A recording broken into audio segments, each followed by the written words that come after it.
श्रीयै सरस्वत्यै नमः।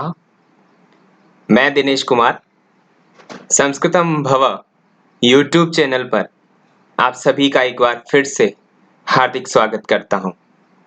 प्यारे विद्यार्थियों, अष्टवीं कक्षा की हम कक्षाएं ले रहे थे और इस दौरान हमने पहला एवं चौथा पाठ पढ़ लिया था।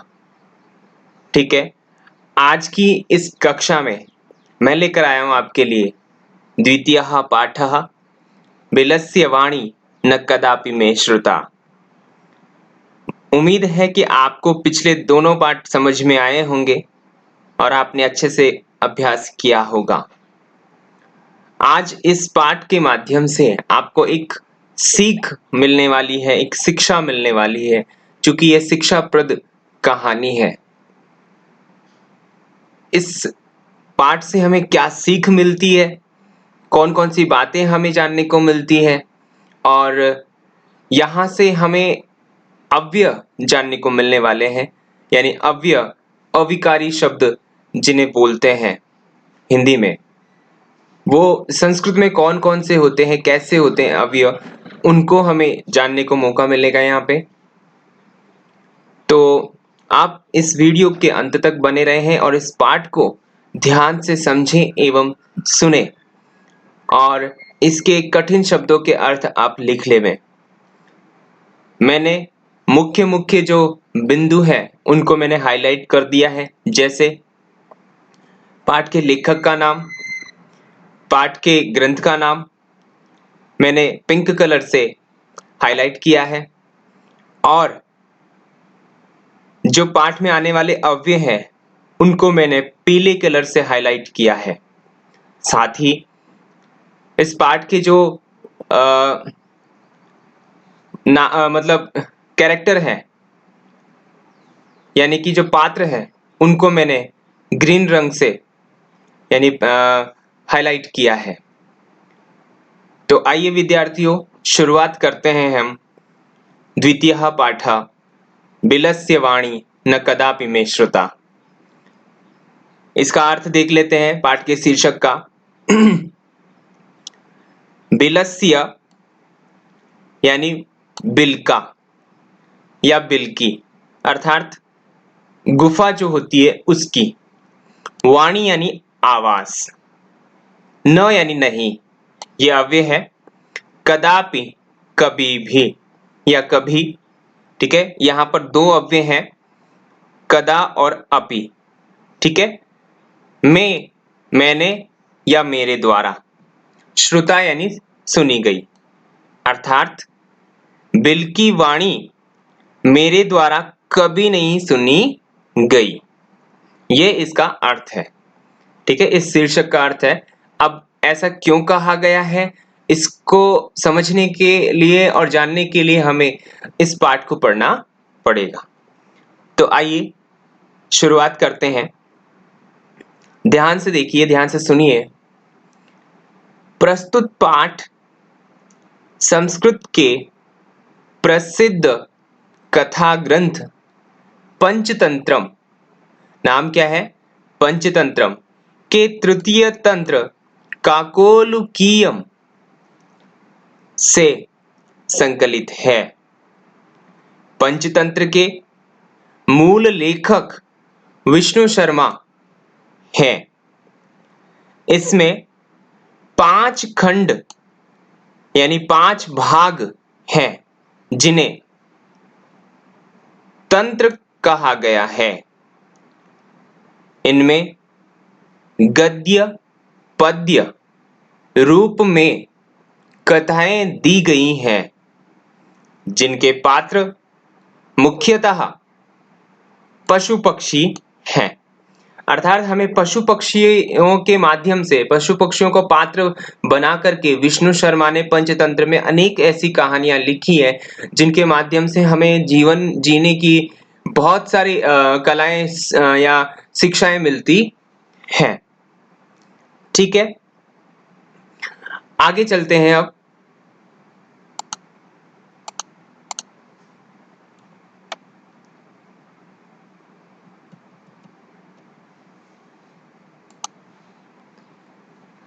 पाठ का जो शुरुआत है वो देखिए। आपको यहाँ पर हाईलाइट जो मिल रहे हैं, जो ग्रीन कलर में है वो इस पाठ के पात्र है और उनके नाम है, और जो येलो कलर में जो आपको हाईलाइट मिल रहे हैं वो है अव्यय। मैं आपको इनके अर्थ बताऊंगा, आप इनको साथ के साथ लिख लीजिएगा ताकि आपको अर्थ समझने में दिक्कत ना हो। ठीक है। कस्मिंचिद किसी, वने वन में, खर नखरह नाम, खर नखर नाम वाला सिंह शेर प्रतिवसति स्म रहता था। सह वह, कदाचित कभी।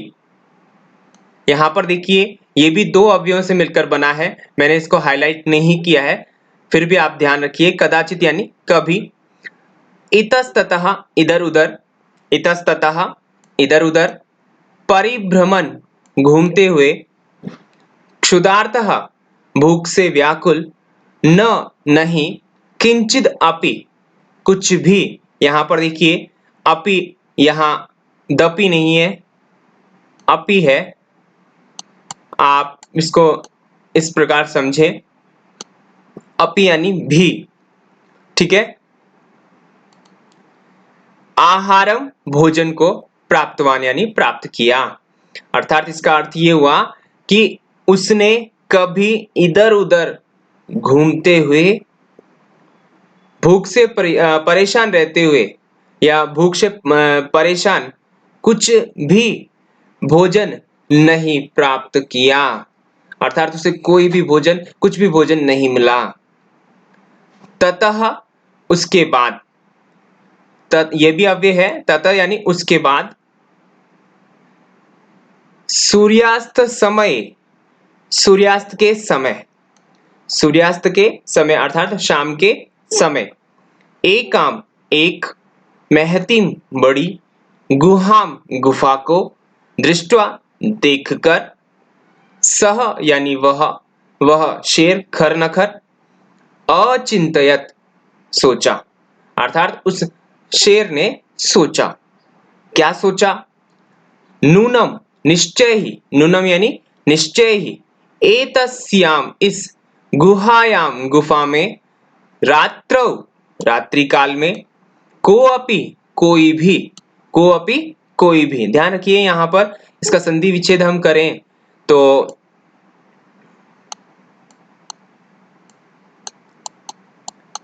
क धन अपि, ठीक है, और यहां उत्व विसर्ग संधि आपको मिलेगी, उत्व विसर्ग।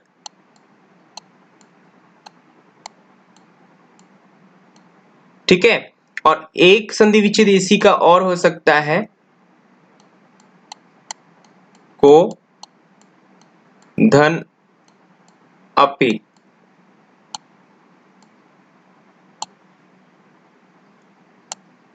लेकिन यहां पर जो संधि का नाम होगा वो होगा पूर्व रूप।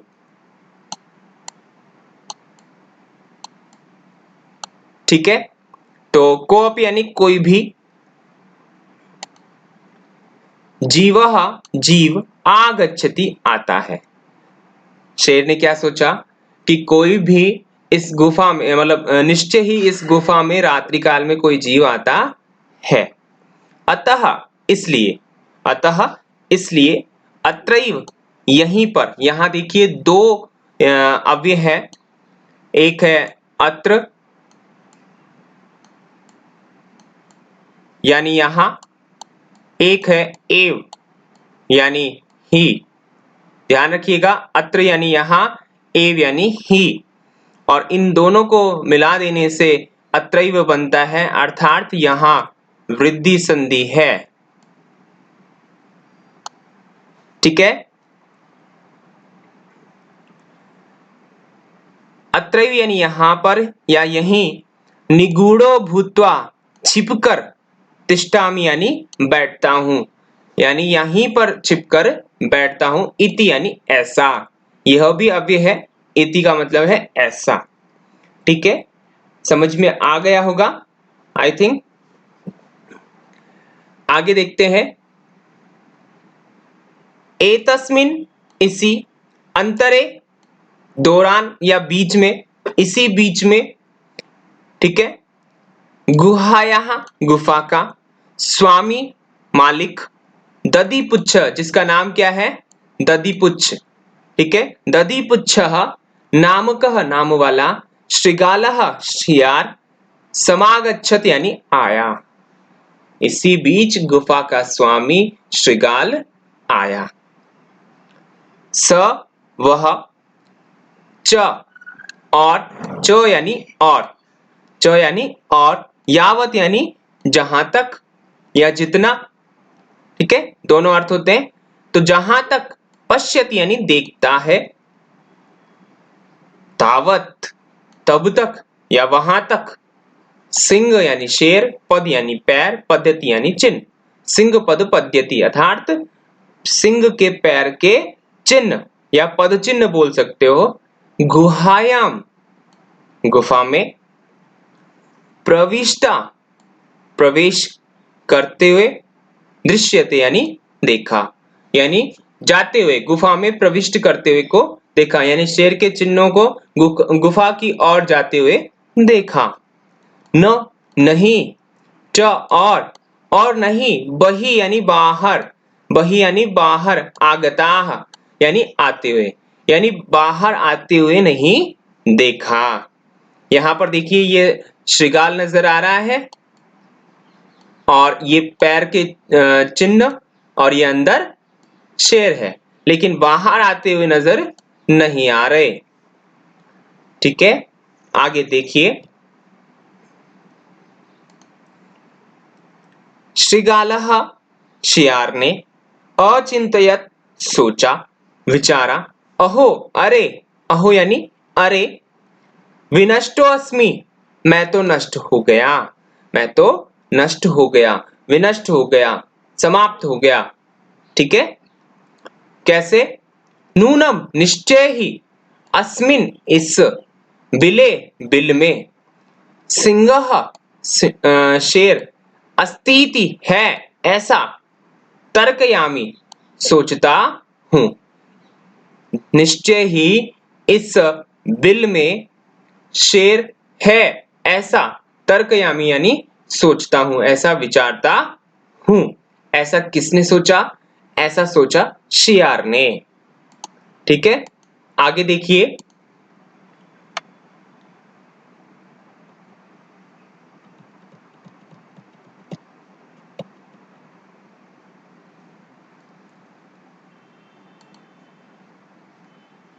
सोच लिया, फिर क्या बोलता है? तत्, तो, किम क्या, करवाणी करूं, तो फिर क्या करूं। ठीक है, ऐसा सोचता है कौन? ऐसा सोचता है शियार, जिसका नाम है क्या? दधिपुच्छ। एवं इस प्रकार, विचिंत्य सोचकर, इस प्रकार सोचकर। ठीक है, दूरस्थ दूर से ही, दूर रहते ही, रवम आवास कर्तुम आरब्ध दूर से ही आवास करना प्रारंभ किया। किसने किया? दधिपुच्छ ने। तो आगे देखिए।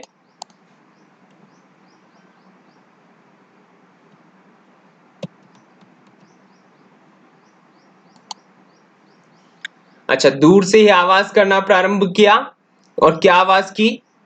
भो बिल हे गुफा, भो बिल हे गुफा, किम क्या, किम यानी क्या, न नहीं, स्मरसी याद है, क्या तुम्हें याद नहीं है, न यानी नहीं, स्मरसी यानी तुम्हें याद नहीं है। ठीक है, यन्मया, यन्मया अर्थात इसका संधि विच्छेद हम करें तो यहां पर देखिए, एक मिनट,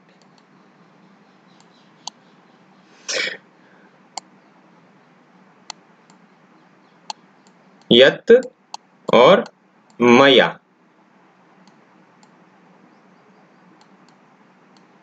यत यानी कि, मया यानी मेरे द्वारा, कि मेरे द्वारा। ठीक है, क्या तुम्हें याद नहीं है कि मेरे द्वारा, त्वया तुम्हारे, सह साथ में, समयः शर्त, यहां पर देखिए समय का मतलब समय यानी काल नहीं है, यहां पर समय का अर्थ है शर्त।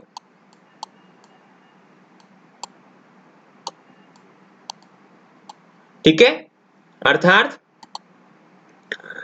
त्वया सह तुम्हारे साथ, समयः यानी शर्त, कृतो अस्ति की गई है, कृतो अस्ति की गई है, यत की, यदा अहम जब मैं, यहां पर भी दो अव्यय है ध्यान रखिएगा, सॉरी एक अव्यय है और वो ये है यदा यानी जब, यदा यानी जब, और अहम यानी मैं, यहां दीर्घ संधि है।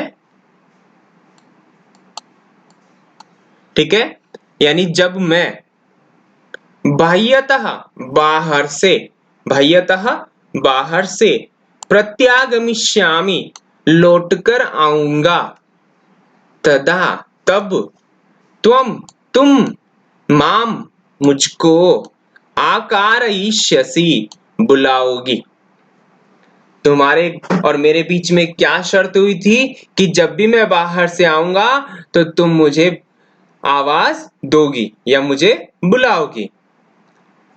फिर क्या कहता है शेर, यदि, यदि तुम माम मुझको, न नहीं, आवयसी बुलाती हो, तही तो, अहम मैं, द्वितीयम दूसरे, बिलम बिल को, यास्यामि चला जाऊंगा, दूसरे बिल में चला जाऊंगा, इति ऐसा।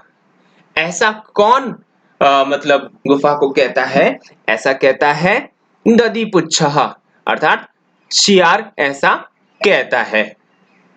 ठीक है, समझ में आ रहा होगा, ध्यान से देखिए, बार बार अभ्यास करते रहिए। आगे देखिए, अब जब किसने, शेर ने इतनी बात गुफा को कही तो थोड़ा शेर भी चिंतित होने लगा, और चिंतित होने लगा तो क्या सोचता है, देखिए, अथ इसके बाद, अथ इसके बाद, एतत् श्रुत्वा यह सुनकर, एतत् श्रुत्वा यह सुनकर, यह क्या, श्रीगाल की बात सुनकर, सिंह शेर ने, सिंह शेर ने, अचिंतयत सोचा, विचार किया, क्या, नूनम ऐशा निश्चित ही यह, नूनम ऐशा निश्चित ही यह, गुफा स्वामिनः स्वामी का, सदा यानी हमेशा, सदा यानी हमेशा, समावहनम आह्वान बुलावा, करोति करती है, यानी यह हमेशा ही अपने मालिक का आह्वान करती है, अर्थात अपने मालिक को बुलाती है। परंतु लेकिन, मद भयात मेरे डर से, नहीं, किंचित कुछ, वदती बोल रही है। शेर को घमंड हो गया अपनी ताकत पर, और वो क्या बोलता है कि यह मेरे डर से कुछ नहीं बोल रही है, बुलाती होगी अपने मालिक को लेकिन अभी मेरे डर से कुछ नहीं बोल रही है।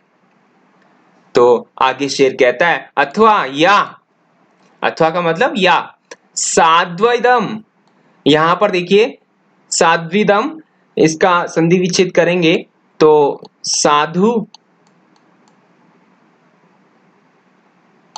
और इदम,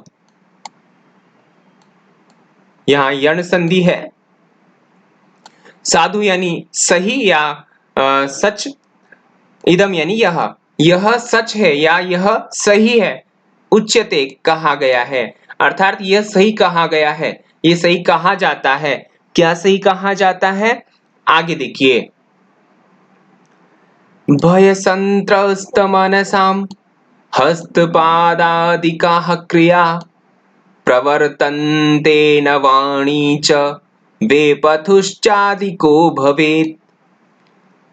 भय संत्रस्त मनसाम, यानी डर भय के कारण डरे हुए मन वालों का, ठीक है, भय के कारण जो डरे हुए हैं ऐसे मन वाले जो इंसान है, पुरुष है, उन पुरुषों के हस्त पादादि का क्रिया, हाथ पैरों की जो क्रियाएं हैं, चलना फिरना, ठीक है ना, कोई सामान उठाना इत्यादि जो हाथ पैरों की क्रियाएं हैं, शरीर की जो क्रियाएं हैं, वे सभी न प्रवर्तन्ते, यानी प्रवर्तित नहीं होती है, यानी कि हाथ पैर काम करना बंद कर देते हैं, ऐसा समझ लीजिए। वाणी च, और वाणी भी नहीं निकलती, यानी आवाज भी नहीं निकलती। जब कोई डरा हुआ होता है तो उसके हाथ पैर काम करना बंद कर देते हैं और आवाज नहीं निकलती, ये सच है, ठीक है। वेपथुश्च, वेपथु का मतलब होता है कंपकपी, कांपना। चा यानी और, अधिको भवेत, और कंपकपी अधिक होती है, ठीक है, और कंपकपी अधिक होने लगती है। अर्थात ये स्वाभाविक है कि जो भय से डरे हुए मन वाले लोग हैं उनके हाथ पैर, ठीक है, काम करना बंद कर देते हैं, वाणी नहीं निकलती, आवाज नहीं निकलती है, और उनको कंपकपी बहुत अधिक होनी चाहिए या बहुत अधिक होती है, ठीक है। ऐसा कहा सिंह ने। ऐसा किसने कहा? ऐसा कहा सिंह ने। तो अब आगे देखिए,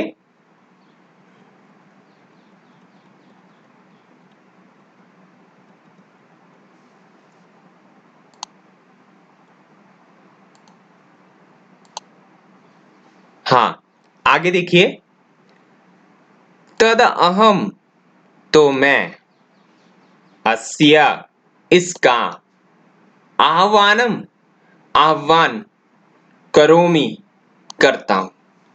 तो मैं इसका आह्वान करता हूं, क्योंकि गुफा तो मेरे से डरी हुई है ना, तो ये तो कुछ करेगी नहीं, और अब मैं आवाज करता हूं ताकि शियार अंदर आ जाए। ऐसा शेर सोच रहा है और करने की कोशिश करता है। एवं इस प्रकार सह यानी वह दधिपुच्छ शियार बिले, बिल में, प्रविश्य, प्रवेश करके, में, मेरा, भोज्यम, भोजन, भविष्यति, बनेगा, वह मेरा भोजन बन जाएगा। इत्थम इस प्रकार, विचार्य सोचकर, सिंह शेर ने, सहसा अचानक, श्रृगालस्य शियार का, आह्वानम अकरोत, शियार का आह्वान किया, अर्थात शियार को बुलाया या शियार को आवाज दी।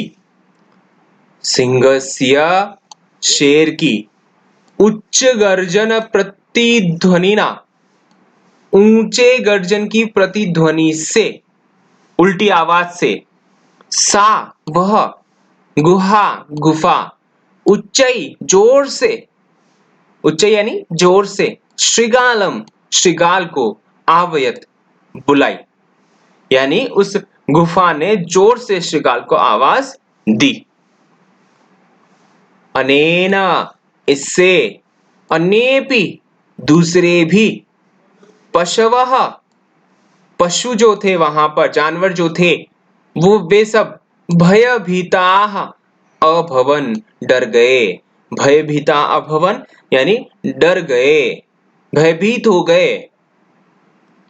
श्रृगालो अपि, शियार भी, ततः वहां से यानी उस स्थान से, दूरम दूर, पलायमानः भागते हुए, पलायमान होते हुए यानी भागते हुए, इमम यह, या इसको अपठत यानी पढ़ा, इस श्लोक को पढ़ा। अब श्लोक कौन सा है आपके सामने है, अपन भी पढ़ लेते हैं। अनागतम यह कुरुते स शोभते, स शोच्यते यो न करोत्यनागतम् वनेत्र संस्थस्य समागता जरा बिलस्य वाणी न कदापि मे श्रुता। अर्थात अनागतम यानी आए हुए को, जो आया हुआ है उसको। अब क्या अर्थात यहां आए हुए से मतलब है आए हुए क्षण से, अर्थात वह क्षण जो दुख से युक्त है, आए हुए दुख को, आई हुई मुसीबत को, आई हुई परेशानी को। ठीक है, तो अनागतम का मतलब क्या हुआ कि आए हुए दुख को या आई हुई समस्या को यह जो व्यक्ति, जो विद्यार्थी कुरुते करता है, अर्थात दूर करता है।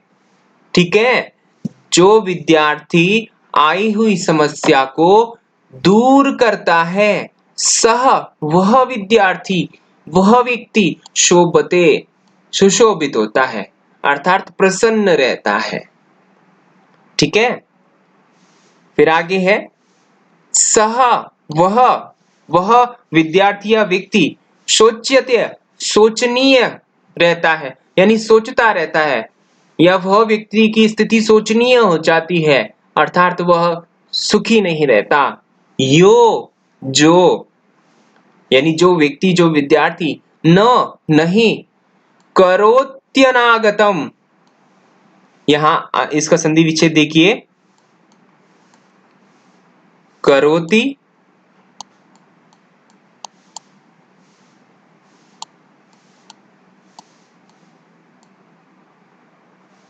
धन अनागतम।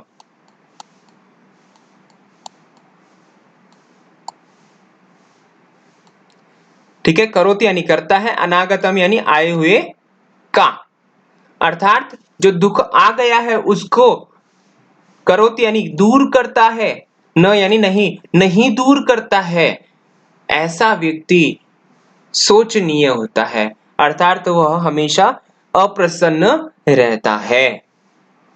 ठीक है, ऐसा क्यों कहा श्रीगाल ने, तो आगे देखिए, वने अत्र इस वन में, संस्थस्य रहते हुए के, यानी मैं यहाँ पर कितने दिनों से रह रहा हूं, तो मुझे रहते हुए इस वन में मुझे श्रीगाल की समागता आ गई है जरा बुढ़ापा, यानी मेरी जरा आ गई है, अर्थात मेरा बुढ़ापा आ गया है इस वन में रहते हुए। लेकिन बिलस्य बिलकी वाणी, गुफा की जो वाणी है, न नहीं कदापि कभी भी मैं मेरे द्वारा श्रुता सुनी गई, अर्थात इतना बुढ़ापा आ गया लेकिन मैंने अपनी जिंदगी में कभी भी गुफा बोलती है ऐसा नहीं सुना, ना ही देखा। ठीक है, तो प्यारे विद्यार्थियों, ये कैसी लगी कहानी आपको, ये पाठ कैसा लगा? इस पाठ से हमें क्या शिक्षा मिलती है? इस पाठ से हमें शिक्षा मिलती है कि हमारे जीवन में आने वाली समस्या से हमें निजात पाना चाहिए।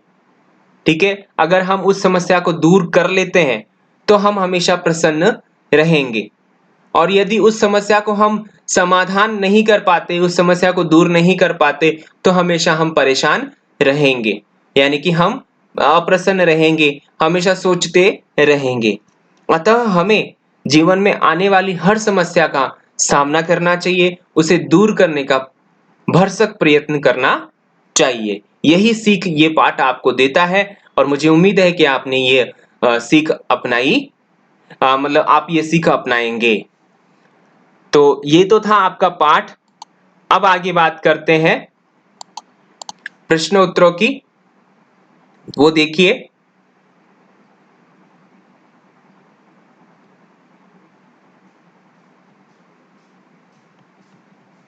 ये आपके शब्दार्थ हैं, आप स्क्रीनशॉट ले लीजिए।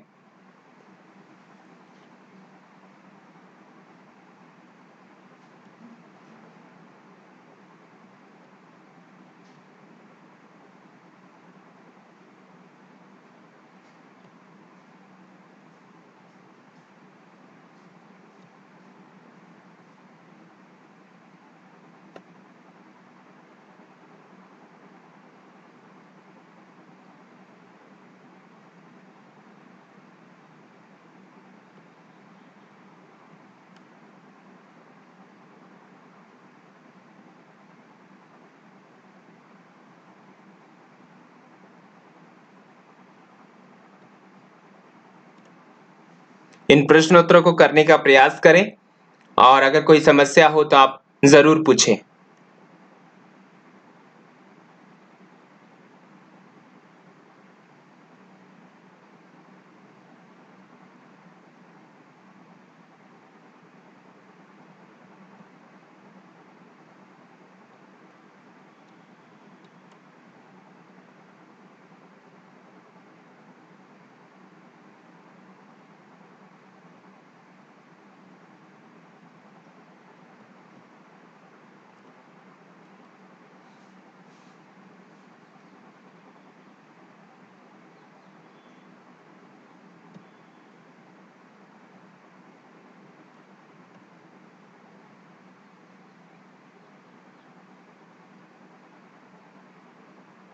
योग्यता विस्तार, इसमें लेखक और ग्रंथ के विषय में बताया गया है, तो आप इसको भी ध्यान से पढ़ें।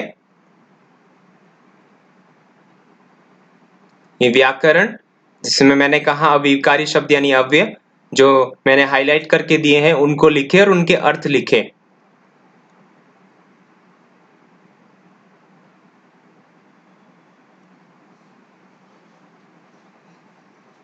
तो ये था आज का पाठ, विलस्य वाणी न कदापि में श्रुता, और उम्मीद करता हूं आपको पसंद आया होगा, आपको समझ आया होगा। आगे अगले पाठ के साथ फिर मिलेंगे, तब तक के लिए धन्यवाद।